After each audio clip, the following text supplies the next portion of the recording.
Kembali sibun happy parlok ke bapet ya kena ka channel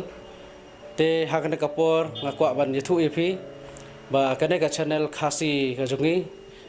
kabri jong kiwe pat ki parlok khasi youtuber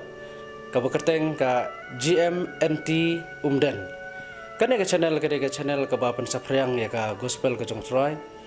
la ki de ki video legi jingruai la ne kino ka ba mai le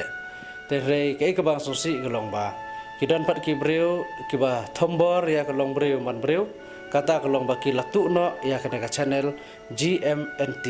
Umden channel tele kerpat epi ki parlok nomor ba kini hinong tu ngimla aban tip ba DKA re ude utrai channel iba kerteng iba Boris Clay imla shu ban operate imla shu ban le kumno ro long kumbala long try no daki way ya kena ka channel jongi tadi lor jang na banta ya pi ke parlok ke subscriber lese ka jingmat jang pi long ba pila subscribe ban yarap yi here menta ka jing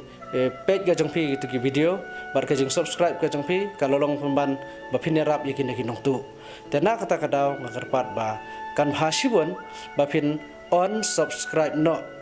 ya kade ka channel ka GMNT channel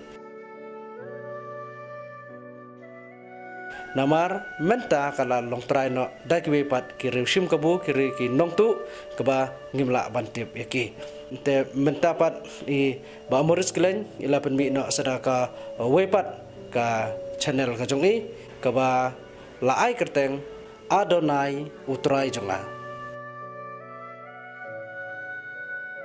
te ngina subscribe pat ya ka channel jongi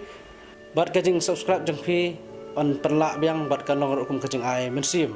ya iba Morris Glen iba la dukno ya kena ka channel ka jongi ho ya kena ka channel ni la persang bele sibun ki nom ta ka burung jong trai raya kena ka channel la sha tu no kumta lada pi ki parlok ka jongi ki ba dolang ha kena ka channel ru sembaba pin on subscribe no ya ka GMNT channel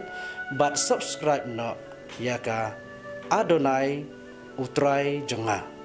subscribe ni kita channel batkan long roka jengerap ka jongpi ke parlok parjor barok